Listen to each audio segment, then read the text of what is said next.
All right guys, today we're comparing the 60 volt Ariel Rider X-Class with the 60 volt Freego Nova 3. All right, we got Sully out here. What's going on, guys? And we are comparing these two bikes. It's not really a one-to-one comparison, obviously, two very different bikes, but they're both 60 volt. So that's kind of where we figured the similarity should start. There's a lot of interesting 60 volt bikes that are in the market right now. These two are the latest, so that's why we wanted to do this video. Yeah, let's get right into it. The first thing we'll start with is the performance and power. So the Ariel Rider, when Sully did the draggy test, he hit about 45 miles per hour. Top speed. This was running a, we're guessing 1200 watt peak, maybe? Yeah. Motor. It doesn't say on the website what it peaks at, but it's definitely a lot if it could hit 45. Has a 60 volt, 30 amp hour setup. So I believe it's 20 amp hours on the first battery and then 15 on the other battery. They're wired up parallel, right? So they function as one battery. We actually did a range test in real world riding, pinning the throttle down all the way, and we got about 50 miles, which isn't bad. If you rode it, you know, slower than that, if you weren't just pinning the throttle all the way, definitely get way more mileage, right? It does come with a right hand half twist throttle, and then this has obviously 5 pedal assist levels. For the Freego Nova 3, when Sully did the draggy app test, he also got 45 miles per hour. For the Nova 3, this is a 1500 watt rated 3000 watt peak mid-drive motor, right? So you have the secondary chain and primary belt over there. This also comes with a right-hand half twist throttle like the Ariel Rider, but we swapped it out for a full twist, specifically for this mid-drive setup. In terms of range, this is a 60 volt, 25 amp hour, but because you actually can't pedal the bike, you probably get less range than on the Ariel Rider. And this also has 5 power levels, not pedal assist levels because you're not pedaling, power levels. Those are the specs head-to-head for the performance. Let's talk about it. I'm always a huge fan of the mid-drives. I like the weight distribution of the bike more. There's more options for wheels and tires, and it's easier to swap out tires. You don't have to unhook a motor to swap out your rear tire. It's easier to gear it how you want it with this type of setup, especially having the primary belt with the chain.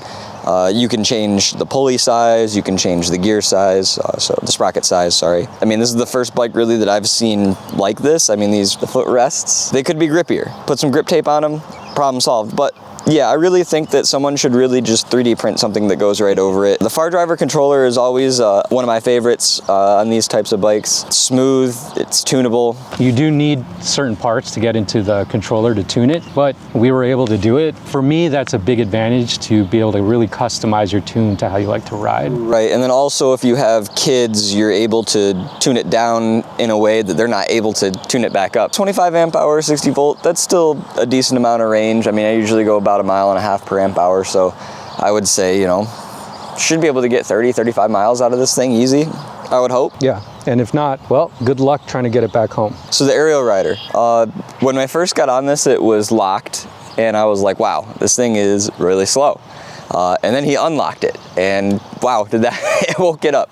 It is a lot faster. It's surprisingly fast for what it is. It's smooth, the hub motor's dead silent. This also has 5 pedal assist modes, but it's a pedal assist, right? So, yeah, pedal assist. But there's no gearing, there's no shifting. At some point you're just kind of pedaling, like ghost pedaling, just to keep the motor engaged. Yeah, it's a lot less things that could go wrong as well, a lot less maintenance. The range on this is impressive. I mean, you said, you know, roughly 50 miles just pinning it. That's crazy. I mean, if you're just riding it in bike lanes going 15, 20 miles an hour, I mean, shoot, I don't see how it wouldn't do 60 miles easily. I mean, if you're someone who gets range anxiety, this is probably the better choice. And then finally, Sully did the draggy test on both bikes, and they both topped out at 45 miles per hour. Okay, so this one definitely got up to 45, a little bit slower than that one. This one's definitely got a little bit more torque to it, being that it doesn't have the mid-drive and the gearing. The Ariel Rider, though, definitely picks up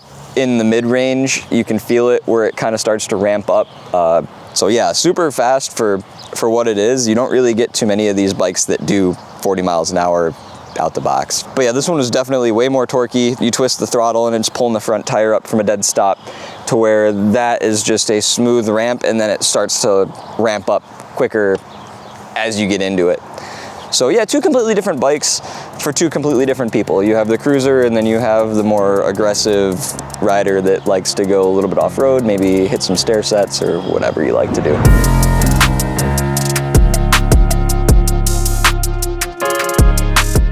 Design and build, let's talk about it. Ariel Rider is more of a fat tire moped style e-bike. This is the traditional style of an Ariel Rider. This is the silhouette, right? That's what it looks like. This is the performance edition, so you get that extra battery on top. I really like the custom fairing over here. So you have the high-low beams, integrated headlight. You also have these integrated turn signals. If you want to hit that turn signal, show what that looks like. Nice and bright, look at that. In a really good position too, so in traffic with cars, they could definitely see where you want to go. Horn is nice and loud, yep, like a moto horn. You got the tail light with the brake functionality, boom. Also got turn signals in the rear as well.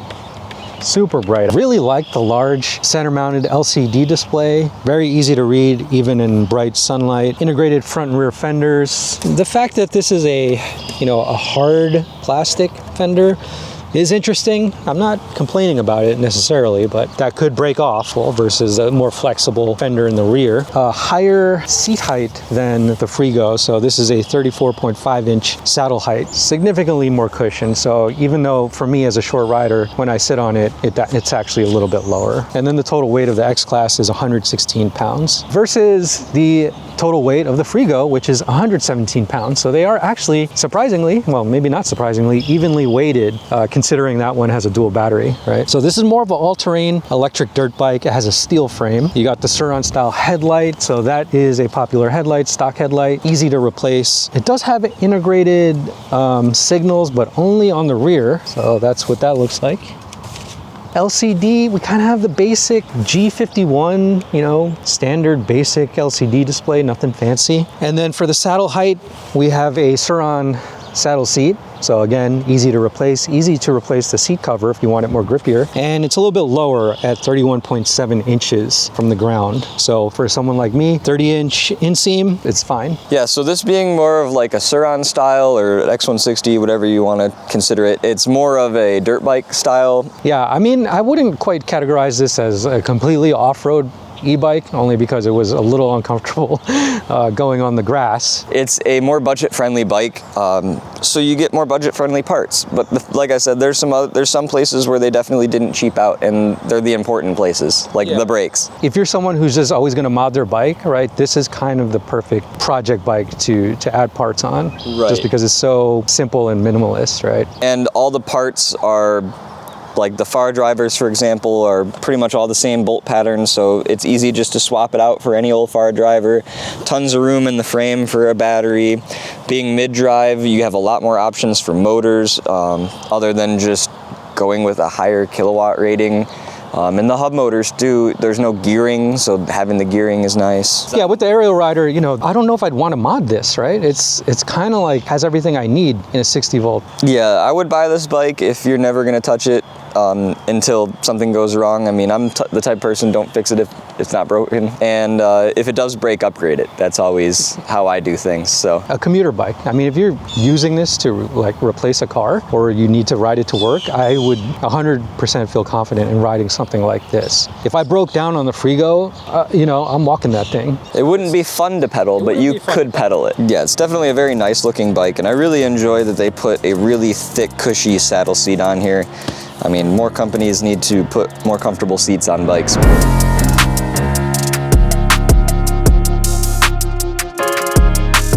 All right, let's talk about comfort and control next. Okay, so we kind of touched on it already, but we have the cafe style saddle seat, right? Very comfortable. For the fork, we have a inverted front suspension fork, and this has 100 millimeters of travel. Not even bottoming out the fork. Yeah.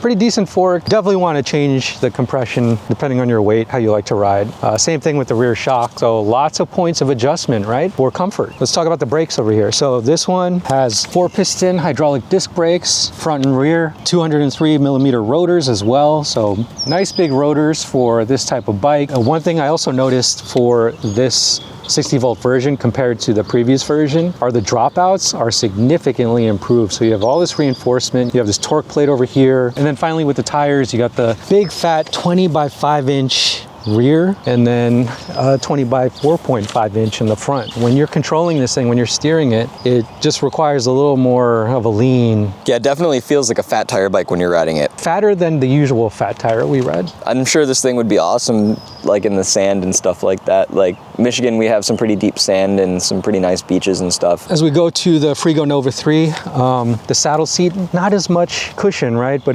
that's kind of like a standard Sur-Ron saddle seat. Yeah, they're good for about an hour or two at most. After about 2 hours, if you're riding, it's not great. Most people upgrade to like the Luna float seat, which really is just the same seat with just a little bit more foam in it.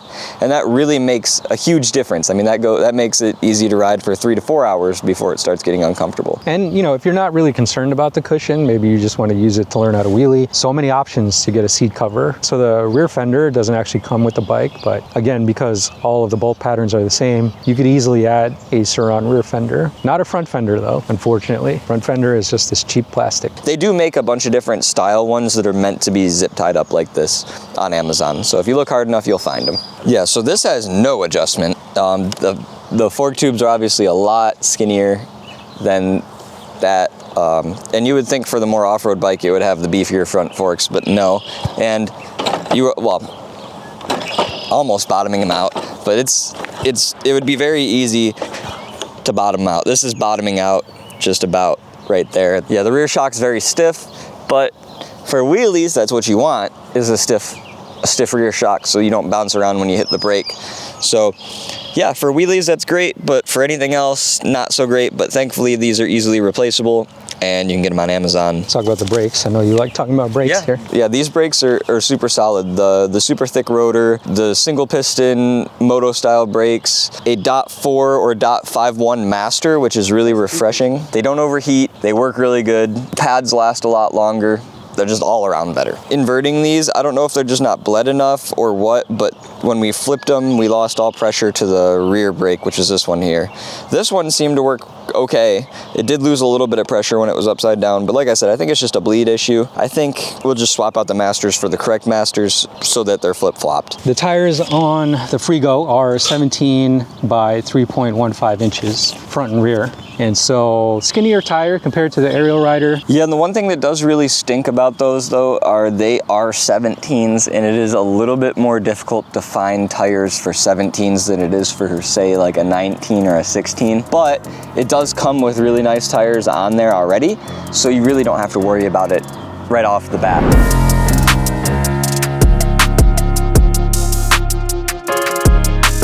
Shall we do final thoughts? All right, yeah, final thoughts, sure. I think the Ariel Rider is best for commuters, and the Freego is best for off-road riders. And I could agree with that. However, the Freego may not be street legal depending on your state, right? If you're concerned about such things, whereas this is definitely street legal. It's class 2.